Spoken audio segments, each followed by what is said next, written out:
एक तू ही निरंकार। संपूर्ण अवतारवाणी शब्द नंबर 349। सुख शांति को चाहने वालों, वह जानो सुख किसका नाम।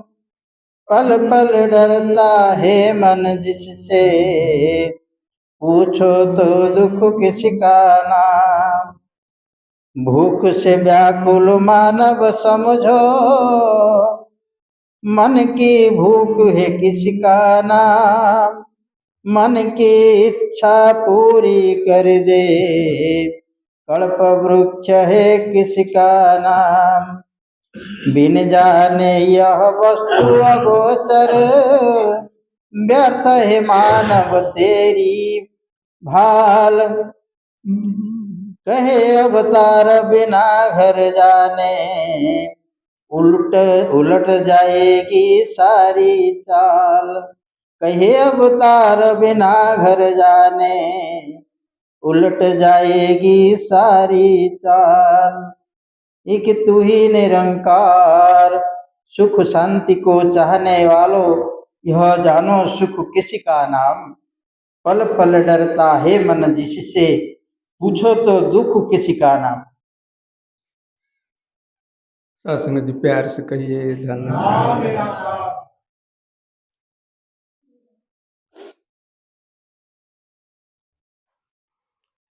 सज्जन मंडली, सत्संग करिवा, सत्संग को आसीवा, सत्संग रे बसिवा, ये सब पछपटे गोटाए लक्ष्य, गोटाए उद्देश्य।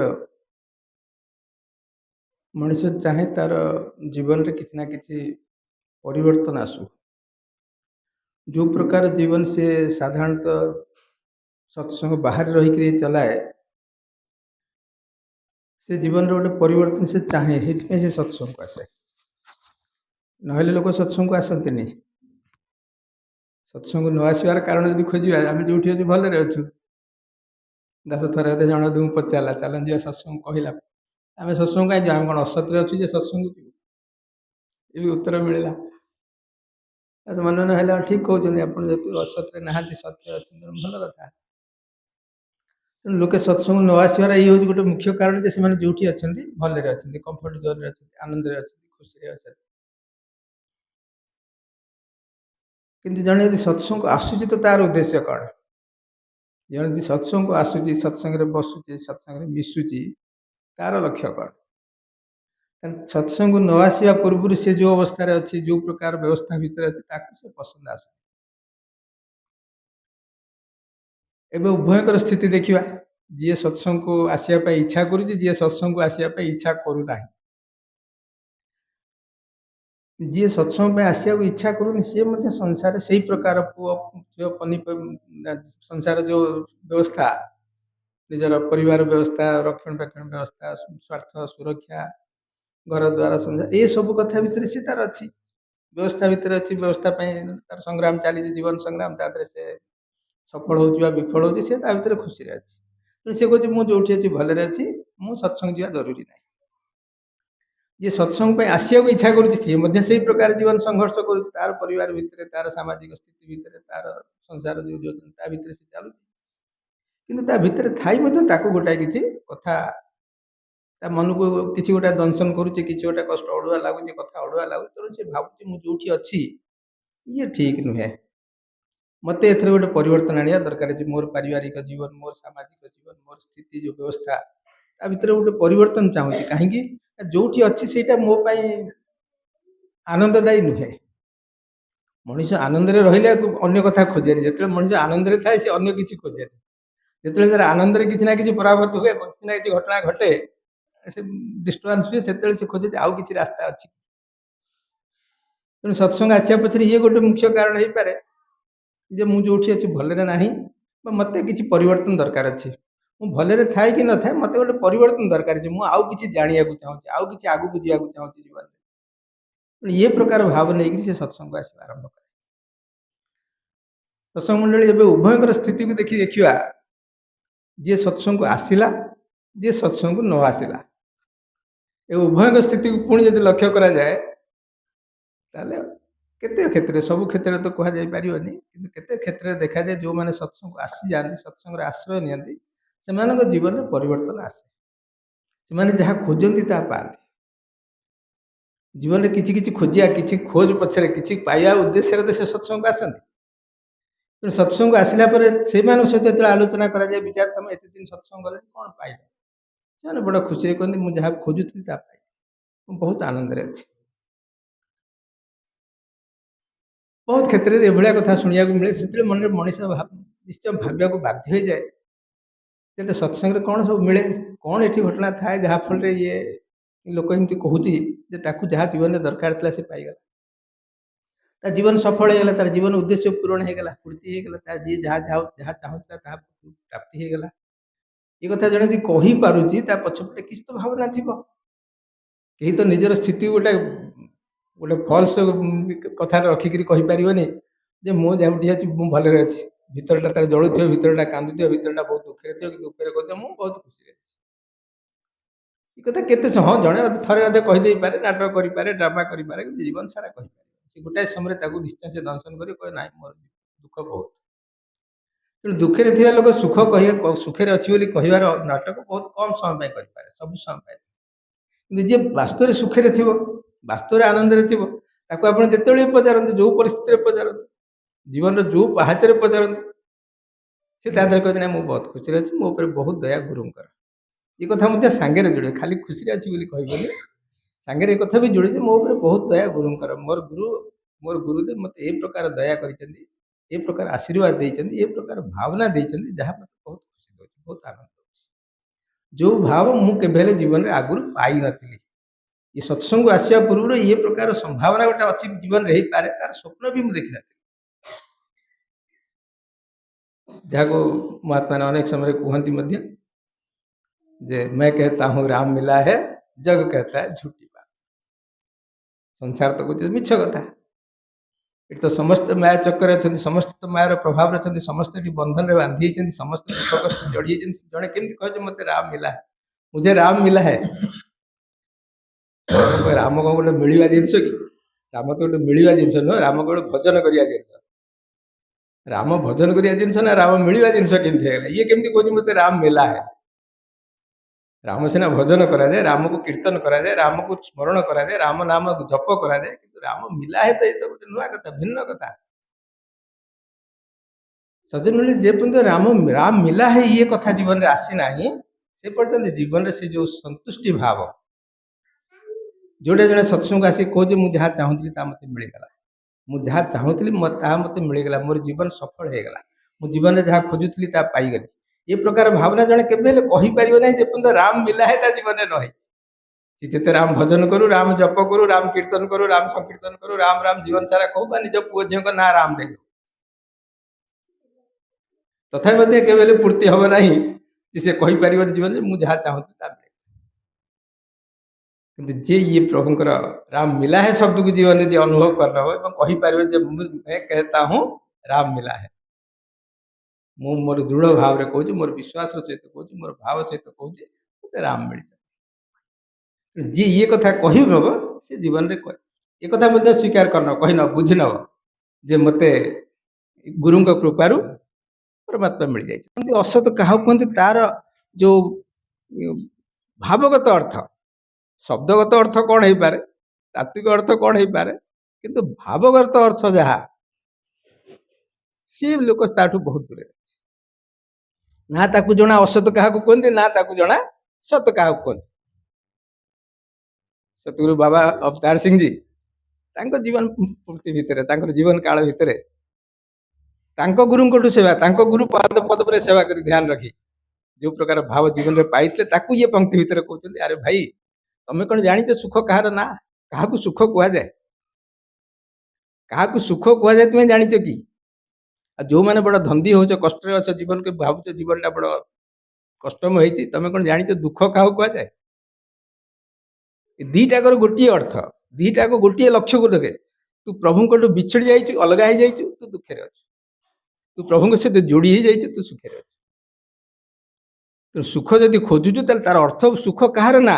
ପ୍ରଭୁଙ୍କ ସହିତ ଯୋଡ଼ି ହେବାଟା ହଉଛି ସୁଖ, ପ୍ରଭୁଙ୍କଠୁ ଅଲଗା ହେଇଯିବାଟା ଦୁଃଖ। ବାକି କିଛି ଦୁଃଖ ନାହିଁ ଦୁନିଆରେ, ବାକି କିଛି ଦୁଃଖ ନାହିଁ। ଆପଣ ଦେଖିବେ ଆପଣ ପ୍ରାୟ ଜୀବନ ମାନେ ଇଏ ଅତି ସରଳ ଅନୁଭବର କଥା। ରାସ୍ତାରେ ଗଲାବେଳେ ଯେତେବେଳେ ଲେବୁଲ କ୍ରସିଂ ପଡ଼ିଯାଏ କି ଗୋଟେ ବଡ଼ ମନ୍ଦିର ପଡ଼ିଯାଏ ରାସ୍ତାରେ କି ମସଜିଦ ପଡ଼ିଯାଏ, ସେ ପାଖରେ କିଛି ଲୋକ ଥାଳି ଧରି ବସିଥାନ୍ତି ଏବଂ ଯିବା ଆସିବା ଲୋକଙ୍କୁ ହାତ ବଡ଼ ଦୁଃଖରେ କୁହନ୍ତି, ବଡ଼ ଦୁଃଖରେ ମାନେ ବଡ଼ ଯନ୍ତ୍ରଣା ଅନୁଭବ ପ୍ରକାଶ କଲା ଭଳିଆ ମୁହଁ ଭଙ୍ଗି କରିକି କୁହନ୍ତି ଯେ ମା କିଛି ଦେଇଦିଅ, ବାବା କିଛି ଦେଇଦିଅ। ଆପଣ ଦିଅନ୍ତୁ ନ ଦିଅନ୍ତୁ, କିଛି ସମୟ ସେ ଜାଗାରେ ଛିଡ଼ା ହେଇଯାଆନ୍ତୁ, ତାଙ୍କର ଭାବ ଭଙ୍ଗିକି ଲକ୍ଷ୍ୟ କରନ୍ତୁ, ଦେଖିବେ ତାଙ୍କଠୁ ଖୁସି ଆପଣ ନାହାନ୍ତି। ଆପଣ ଦେଇପାରନ୍ତି ନ ଦେଇପାରନ୍ତି, ଆପଣ 5 ମିନିଟ୍ 10 ମିନିଟ୍ ତାଙ୍କ କଡ଼ରେ ଛିଡ଼ା ହେଇଯାଆନ୍ତୁ, କୋଉଠି କି ଦୂରରେ ଥାଇ ତାଙ୍କୁ ଖାଲି ଲକ୍ଷ୍ୟ କରନ୍ତୁ କି ସିଏ ଯେତେ ଖୁସିରେ ଅଛନ୍ତି ଆପଣ ନାହାନ୍ତି। ସେ ଭଲେ ହିଁ ରାସ୍ତା କଡ଼ରେ ବସିଛନ୍ତି, ହାତ ପତଉଛନ୍ତି। ତାହେଲେ ସୁଖ କାହାକୁ କୁହନ୍ତି, ଦୁଃଖ କାହାକୁ କୁହନ୍ତି, ଦିଟାର ଡେଫିନେସନ ଆମେ କୋଉଠୁ ପାଇବା? ଯିଏ ମାଗୁଛି ତା ପାଖରେ ଦୁଃଖ ବହୁତ, ନା ଯିଏ ଦଉଛି ତା ପାଖରେ ସୁଖ ବହୁତ? ଏ ଦିଟା କଥା ଭୁଲ। ନା ଦବା ଲୋକ ପାଖରେ ସୁଖ ଅଛି, ନା ନବା ଲୋକ ପାଖରେ ଦୁଃଖ ଅଛି। ଦୁଃଖୀ ସିଏ ଯିଏ ପ୍ରଭୁଙ୍କ ସହିତ ଯୋଡ଼ି ହେଇଛି, ଆଉ ସୁଖୀ ସିଏ ଯିଏ ପରମାତ୍ମାଙ୍କ ଭାବରେ ଅଛି। ସେଠି ସେମାନେ ଯୋଉ ସୁଖରେ ଅଛନ୍ତି, ଦାସ କହୁଛି ସେମାନେ ଯୋଉ ପ୍ରଭୁଙ୍କ ସହିତ ଯୋଡ଼ିଛନ୍ତି ସେ କଥା କହୁନି। ତାହେଲେ ଏ ବସ୍ତୁଗତ ଦୁଃଖ ସୁଖର ଚିନ୍ତାର ସେ ବହୁତ ଉପରେ ଅଛି। କିଏ ମିଳିଲା, କିଏ ଦେଲା, କିଏ ନଦେଲା ତାଙ୍କୁ ଫରକ ପଡୁନି। ତାଙ୍କ ଡ୍ୟୁଟି ହଉଛି ହାତ ପତେଇବା ମାଗିବା, ସିଏ ସେ କାମଟା କରିନଉଛନ୍ତି। ତାଙ୍କ କାମ ହଉଛି ମାଗିବା, ଥାଳି ଦେଖେଇଦବା, ସେ କାମଟା କରିନଉଛି। ସେ କାମ ଭିତରେ ସେ ବାନ୍ଧି ହେଇକି, ଏଇ କଥା ନୁହେଁ ସେ କାମ ଭିତରେ ବାନ୍ଧି ହେଇନାହାନ୍ତି। କେହି ନଦେଲେ ସେ ଦୁଃଖୀ ହଉନାହାନ୍ତି, କିଏ ଦେଇଦେଲେ ସେ ବହୁତ ଖୁସି ହଉଛନ୍ତି, ତା ବି କଥା ନୁହେଁ। କିନ୍ତୁ ଇଏ ଦିଟା କଥା ଲକ୍ଷ୍ୟ କରଉଛି। ଏ କଥା କହିବାର ଉଦ୍ଦେଶ୍ୟ ପଛପଟେ ଯାହା ପାଖରେ ସଂସାର ବସ୍ତୁ ବହୁତ କିଛି ଅଛି, ସିଏ ସଂସାରରେ ସୁଖୀ ବୋଲି କୁହାଯାଇପାରିବ। ବା ଯାହା ପାଖରେ କିଛି ନାହିଁ, ଦବାକୁ କିଛି ନାହିଁ କି ନବାକୁ କିଛି ନାହିଁ, ସେଭଳି ବ୍ୟକ୍ତି ଯେ ସଂସାରରେ ବହୁତ ଦୁଃଖୀ, ଏ କଥା ମଧ୍ୟ କୁହାଯାଇପାରିବ। ସୁଖ କାହାକୁ କୁହନ୍ତି, ଦୁଃଖ କାହାକୁ କୁହନ୍ତି? ସୁଖ ଶାସନ ବାସ୍ତବ ସୁଖ ହଉଛି ପରମାତ୍ମା ସହିତ ଯୋଡ଼ିବା। କାରଣ ପରମାତ୍ମା ସହିତ ଯୋଡ଼ି ହେଲେ ହିଁ ଜୀବନର ଅର୍ଥ ବୁଝି ହୁଏ। ସୁଖ କାହାକୁ କୁହନ୍ତି ବୁଝି ହୁଏ, ଦୁଃଖ କାହାକୁ କୁହନ୍ତି ମଧ୍ୟ ବୁଝି ହୁଏ। ଯେପର୍ଯ୍ୟନ୍ତ ପରମାତ୍ମା ତ ଜଣେ ଯୋଡ଼ି ହେଇନି, ନା ଦୁଃଖର ଅର୍ଥ ସେ ଜାଣୁଛି, ନା ସୁଖର ଅର୍ଥ ସେ ଜାଣୁଛି। ଯଦିଓ ସେ ଦୁଃଖ ସୁଖରେ ଘାଣ୍ଟି ହଉଛି, ସଂସାର ଦୁଃଖ ସୁଖରେ ସେ ଘାଣ୍ଟି ହଉଛି, କିନ୍ତୁ ଅସଲ ସୁଖ କାହାକୁ କୁହନ୍ତି, ଅସଲ ଦୁଃଖ କଣ, ତାର ଜ୍ଞାନ ତା ପାଖରେ ନାହିଁ। ਹਾਂਜੀ। भूख से व्याकुल मानव समझो मन की भूखी है किसका नाम, मन की इच्छा पूरी कर दे कल्प वृक्ष है किसका नाम। मनर भोक, मनर क्षुधा। मनर क्षुधा कौन? केवल मते जरूरी अच्छी, मते जरूरी अच्छी, मते दरकार अच्छी, मोर अभाव अच्छी, मोर आवश्यकता अच्छी, मो पाखे ज्ञान नहीं, मते ज्ञान दरकार, मोर रोजगार नहीं, मते रोजगार दरकार, मोर बहुत काम हो पारे, से काम सब हवा दरकार, मते बहुत आवश्यकता अच्छी। ये हूँ भोक, ये हूँ क्षुधा। किंतु ये भाव दूर हुए केतेबेले? जीवन में केबे दूर हुए कि? संसार केबेले कथा दूर हो जाए कहारी जीवन में देखा पाओ, कहारी जीवन में ये भाव नहीं मते दरकार अच्छी, ये संसार देखा मिले। किंतु जे सत्संग भितर पशि आसे, ये सत्संगटा संसार टिके भिन्न स्थान। ये सत्संग स्थान संसार स्थान नुहे, संसार व्यवस्था भितर टिके भिन्न व्यवस्था होचे सत्संग व्यवस्था। जे संसार छाड़ी सत्संग भितर प्रवेश करि जाए, सी जानी पारे जे मनर भोक के मरा जाई पारे। आ संसार थाई जड़े कहे जे मोर कामना सरीगला, मोर कामनार अंत हो, असंभव कथा। कामनार अंत नहीं, कामनार शेष नहीं। गोटे कामना पूरण है आउ गोटे कामना छिड़ा हो। पुओ नहीं जदि पुओटी है, पुओ को मनीष कर कामना मन भर आस। तेणु कामनार अंत नहीं, ये संसार कथा। किंतु थोड़े सत्संग को चली आसो, पिलाटी नहीं प्रभुर इच्छा, पिलाटी आसला प्रभुर इच्छा, पिलार भविष्य प्रभुर इच्छा, प्रभु इच्छा को शुभ कर मान, ये सत्संग व्यवस्था। जे सत्संग पहुंचे सी भाव भितर पशे, और जे भाव में आसी जाए सी कही पारे जीवन में मोर पूर्ण है, मोर जीवन पूर्णांग है, गुरु दरबार को आसी मोर जीवन सफल है। तेणु ये हूँ कल्पतरु, ये निराकार ब्रह्म कल्पतरु जहाँ गुरु कृपार मिले। सतगुरु कृपा करती और निराकार ब्रह्म को दर्शन कराती, अनुभव कराती, पाखे छिड़ा कराती, तुमको ता कोल बसई दे। आठु बड़ काम गुरु कौन करते? लोके कल्पवृक्ष को कल्पना रखी, कल्पवृक्ष कल्पना नुहे, कल्पवृक्ष को वास्तवता जहाँ तले रहिले ମଣିଷର ସବୁ ଇଚ୍ଛା ପୂର୍ଣ୍ଣ ହେଇଯାଏ। କୋଉ ଇଚ୍ଛା ପୂର୍ଣ୍ଣ ହେଇଯାଏ? ମଣିଷର ସବୁ ଇଚ୍ଛା ପୂର୍ଣ୍ଣ ହେଇଯାଏ, ଅର୍ଥାତ୍ ଇଚ୍ଛା ଶେଷ ହେଇଯାଏ। ସବୁ ଇଚ୍ଛା ପୂର୍ଣ୍ଣ ହେଇଯାଏ ଅର୍ଥ ଆଉ ଇଚ୍ଛା ରହେନି। ମୋର ସମସ୍ତ ଇଚ୍ଛା ପୂର୍ଣ୍ଣ ହେଇଗଲା। ମୁଁ କ'ଣ ଚାହୁଁଥିଲି? ମୋତେ କିଛି ପଇସା ମିଳୁ, ମୋତେ ରୋଜଗାର ମିଳୁ, ମୋତେ ଚାକିରି ମିଳୁ, ମୋତେ ABCDEF ସବୁ କିଛି ମିଳୁ। ମୋର ଏଇସବୁ ଇଚ୍ଛା ଥିଲା। କିନ୍ତୁ ଗୁରୁଙ୍କ ଦୟାରେ କ'ଣ ହେଲା ନା ମୋର ଇଚ୍ଛା ପୂର୍ତ୍ତି ହେଇଗଲା। ତା ଅର୍ଥ ମୋର ଆଉ ଇଚ୍ଛା ରହିଲାନି। ମୋର ସବୁ ଇଚ୍ଛା ସମାପ୍ତ ହେଇଗଲା। ତାକୁ କୋଉ ଅର୍ଥରେ ନେବେ? ଯାହା ସବୁ ଇଚ୍ଛା ଥିଲା ସେ ସବୁ କିଛି ସମର୍ପିତ ହେଇଗଲା ଗୁରୁଙ୍କ ପାଖରେ। ଯାହା କିଛି ଇଚ୍ଛା ଥିଲା, ଯାହା କିଛି ମୁଁ ଚାହୁଁଥିଲି, ଗୁରୁଙ୍କ ଘରକୁ ଆସିବା ପରେ ମୁଁ ଯାହା କିଛି ଖୋଜୁଥିଲି ମୋତେ ଏଇଟା ମିଳୁ, ଏଇଟା ମିଳୁ, ଏ ସବୁ ଗୁରୁଙ୍କ ପାଖରେ ସମର୍ପିତ ହେଇଗଲା। ତେଣୁ ମୋର ଇଚ୍ଛା ସମାପ୍ତ ହେଇଗଲା, ମୋର ଇଚ୍ଛା ପୂର୍ଣ୍ଣ ହେଇଗଲା। ତା ଅନ୍ୟ ଅର୍ଥ ହଉଛି ମୋର ଇଚ୍ଛା ପୂର୍ଣ୍ଣ ହେଇଗଲା। ଇଏ ହଉଛି କଳ୍ପତରୁ। ଇଏ କଳ୍ପତରୁ।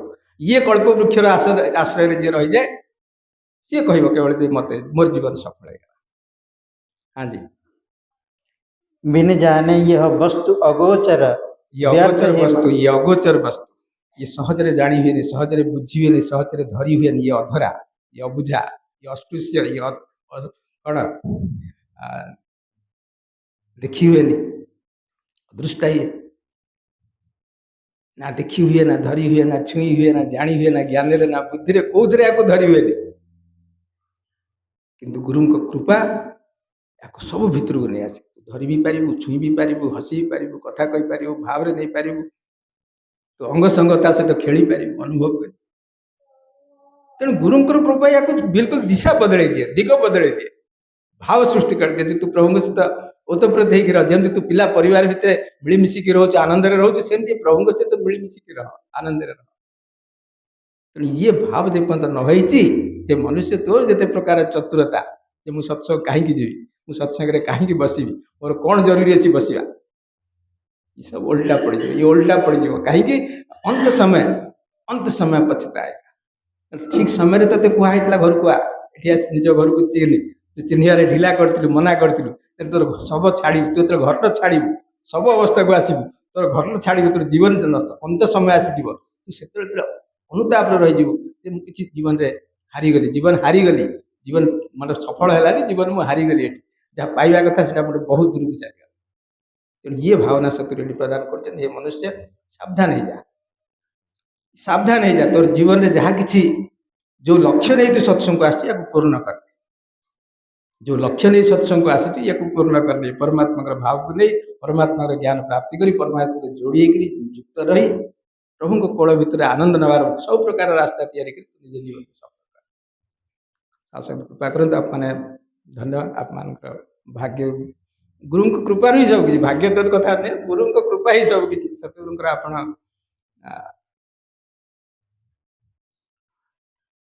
सतगुरु आशीष प्राप्त आप समस्ते गुरुंकर संतान एवं बहुत आनंद रे गुरुंकर भाव को धरुचंती, बुझुचंती, ताको आगु पुनौचंती, जीवन रे भाव रे बसौचंती निज हृदय रे। एवं ये भाव को आगु मध्ये आपण सफल भाव रे विकिरण करचंती। आपनक माध्यम रे ये कथा विकिरित होउची, बाहर को बाहर आपन देखिले लोक मध्ये पसंद करचंती आपन गुरु आपन कथा को आपन भाव। ये बहुत बड़ा परिवर्तन, ये जीवन रे बहुत बड़ा परिवर्तन आप प्राप्त करचंती गुरु कृपा। आसु मध्ये कृपा करंत आपन संगे जोड़ी के रखंत, आप सा संगे प्यार से।